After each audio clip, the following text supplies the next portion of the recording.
Bonjour à toutes, bonjour à tous, bienvenue pour cette nouvelle vidéo. Alors, j'étais avec cette fameuse oreille bouchée et cet acouphène qui émet des sifflements extrêmement dérangeants, et je pense que tous ceux qui ont des acouphènes ont du dérangement H24 qui peut les empêcher de dormir par exemple, ou qui peut les rendre irritables, mais il faut savoir que n'importe quelle maladie que l'on a est un enseignement et il faut travailler dessus. Voilà.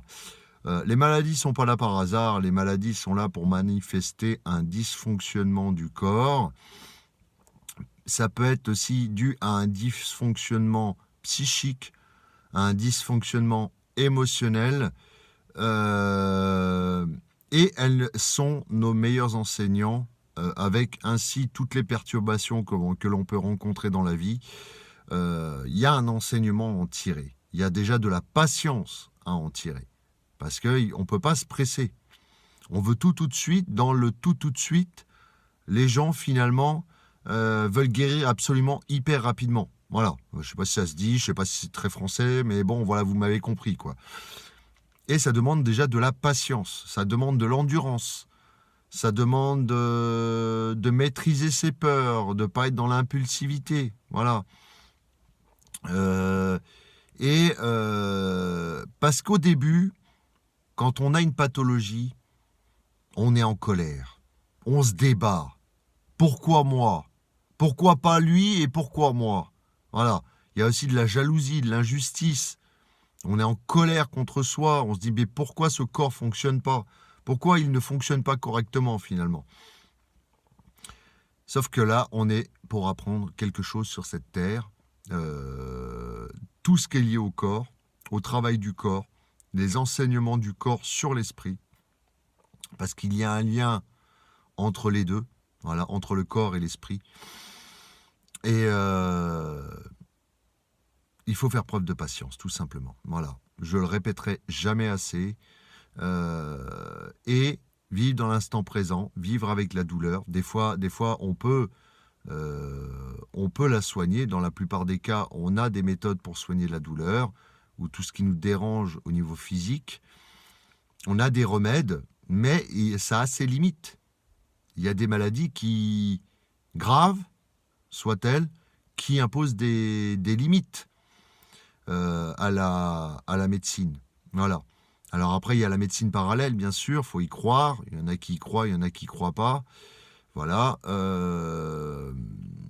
Alors, on peut prendre des risques mesurés afin de se soigner, mais il faut être dans la réflexion, pas dans la précipitation. Alors, bien sûr, il y a des cas qui demandent une urgence. Le tout, c'est de jauger, savoir si c'est vraiment une urgence ou pas.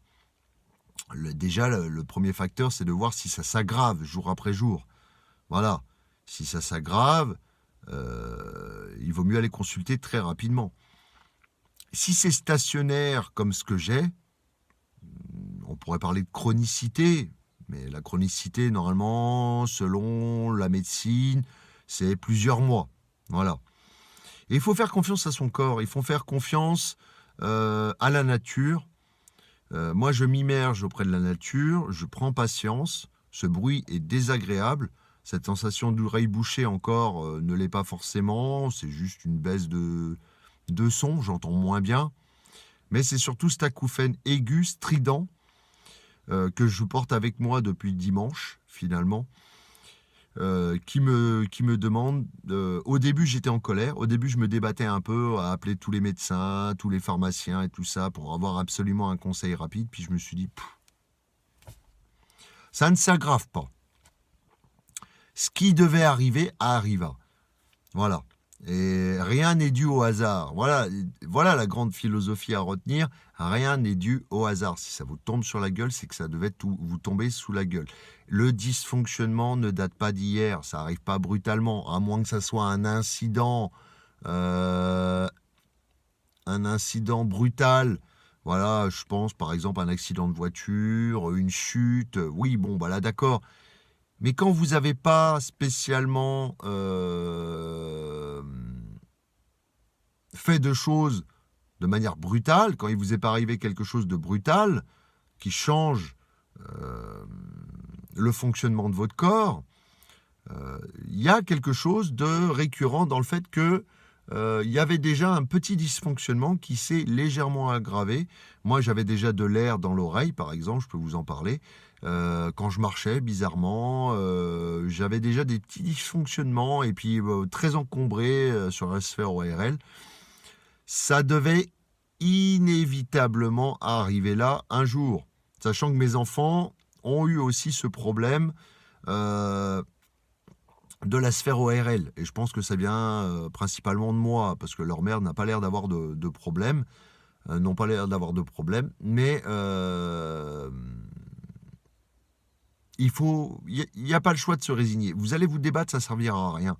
Vous allez vouloir consulter n'importe quel médecin. S'il n'y a pas d'aggravation, patience. Mais c'est à vous de jauger. Je ne suis pas médecin, je le redis, mais c'est à vous de jauger. Voilà.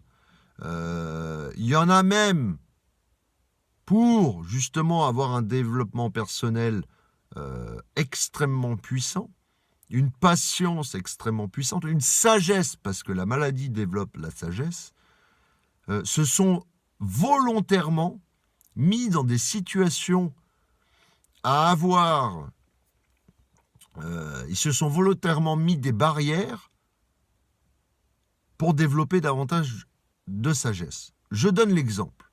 J'ai entendu dans une vidéo, et ça m'a mis dans une certaine réflexion, vous connaissez Raspoutine, un grand guérisseur, voilà, russe. Il a fait un pèlerinage. Alors vous allez me dire, mais quel rapport avec ce que tu as, quel rapport avec cette vidéo? Il s'est volontairement imposé une perturbation en s'attachant des chaînes aux pieds pendant son pèlerinage. Avec tout ce qui s'ensuit et tous les inconvénients que ça peut amener. C'est-à-dire que le mec, il s'est volontairement créé un handicap. Voilà. Donc, vous voyez qu'il y a un but, et c'était un excellent médecin, un excellent guérisseur plutôt, et il a développé des capacités, des pouvoirs psychiques surnaturels, un truc pas possible à l'époque, parce que maintenant, avec les écrans et la mode du tout de suite, il y a plus de... Il peut y avoir dans les tribus reculées ou les personnes qui ne sont pas trop en contact avec ces nouvelles technologies parasites, des personnes qui développent de grands pouvoirs, de grande sagesse. Mais c'est de ces personnages dont je m'inspire quand je rencontre des difficultés physiques, en me disant, il y en a qui s'en imposent volontairement pour acquérir plus de sagesse. Alors que moi, les difficultés me viennent. Voilà. Et me demandent de me faire confiance, de patienter et d'aller par étapes. Tant que, bien sûr, je le dis, il n'y a pas d'aggravation des symptômes, c'est plutôt stationnaire. Moi, je contrôle tous les jours. Il n'y a pas d'évolution de l'acouphène, c'est toujours la même tonalité. Il n'y a pas d'évolution ou de dégradation du bruit que j'entends, même si l'oreille est bouchée. Il n'y a pas de fièvre. Et donc, on peut patienter un peu. Mais c'est à vous d'estimer par rapport à la maladie que vous avez, au jour le jour, si vous pouvez patienter. Et puis, de toute façon, la vie me demande de patienter, parce qu'on n'est plus dans le système d'avant où un claquement de doigts, on avait un médecin dès le matin. Ça, c'était avant. Maintenant, je sais. On est dans une époque où, quand on prend rendez-vous, ça dure énormément de temps. Donc là, pour vous donner mon exemple, première méthode, je vais voir le généraliste, je mets strictement rien dans mon oreille. J'attends. J'attends déjà le compte-rendu de savoir si c'est juste un bouchon ou autre chose. Deuxièmement, je vais acheter les produits. Troisièmement, si ça part pas au bout de quelques temps, je me laisse un délai d'1 mois avec les produits. Je prendrai rendez-vous chez un ORL. L'ORL, j'ai appelé hier parce que j'étais un peu dans la patience. Je suis pas un donneur d'exemple. Enfin, je suis pas un modèle forcément parce que je suis aussi un être humain qui peut avoir ses impatiences, surtout en ce qui concerne la maladie. L'ORL, c'est pas avant le mois d'août. Donc, imaginez vivre avec ça jusqu'au mois d'août. Mais peut-être qu'il y aura une résolution du problème au mois d'août. Voilà. Peut-être qu'il n'y aura jamais de résolution de problème parce que je pense à tous ceux qui vivent avec un problème chronique. Pour moi, tout problème a sa solution. Et si on tape dans la médecine générale, on peut aussi se renseigner sur la médecine parallèle parce que des fois, il y a des solutions. Miraculeuses soient-elles, mais il y a des solutions. Donc, il faut fonctionner par étapes et surtout bien calculer son action. Je le dirai jamais assez, je me répète souvent, je sais, je rabâche. Être dans l'observation, ne pas faire n'importe quoi. Moi, je pourrais vous dire, ça se trouve, mon problème va se résoudre, je vais aller à la pharmacie, je vais prendre le produit, tchac, le machin va être dissous et puis terminé. Non, non, non, il n'y a pas d'aggravation, on vit avec, parce que il y a aussi des gens, il n'y a pas spécialement d'aggravation du symptôme, mais leur patience a des limites. Alors que ça fait travailler la patience. C'est dérangeant, certes, ce que j'ai. Ça parasite. Mais je me dis que d'autre côté de mon corps fonctionne très bien. Voilà. Ça ne m'empêche pas. Il y a des gens qui ont perdu un bras. Il y a des gens qui sont en fauteuil roulant. Il y a des gens... il y a des gens qui ont des cancers. Il y a énormément de personnes touchées par des maladies bien plus graves. Et toutes ces maladies ont un point commun, l'enseignement qu'elles apportent. Voilà. Jusqu'à une transformation pour les maladies les plus graves de la personnalité. Voilà. Tout le monde sera un jour touché par une maladie et subira, du moins aura, parce que subir, voilà, aura un enseignement à en tirer. Et la récompense, quand c'est une maladie pas très grave, c'est la plénitude de la guérison. Là, vous prenez conscience de la chance que vous avez à partir du moment où vous guérissez cette maladie. À partir du moment où Raspoutine a enlevé les chaînes qu'il avait aux pieds durant son pèlerinage, il a pris conscience du bien-être et de la récompense de l'effort. C'est aussi comme le sport. Je ne sais pas si vous me suivez, hein, mais il y a la récompense derrière, au bout du chemin. Et la récompense ultime, mes amis, c'est le ciel. Regagner le Seigneur. Voilà. Donc voilà, c'était une petite réflexion que je devais vous faire parvenir aussi.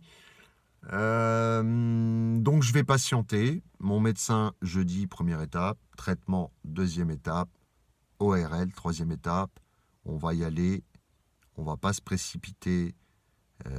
Parce que la médecine générale aussi vous propose des fois, selon moi, ce n'est que mon avis, je ne suis pas médecin, des méthodes pour résoudre des problèmes plus rapidement, alors que Dame Nature fait très bien les choses. Voilà. Des fois, on guérit tout seul, sans spécialement de traitement. Il faut juste faire preuve de patience. Je crois que c'est le maître mot de cette vidéo pour conclure. Voilà. D'analyse, de patience, de travail sur soi,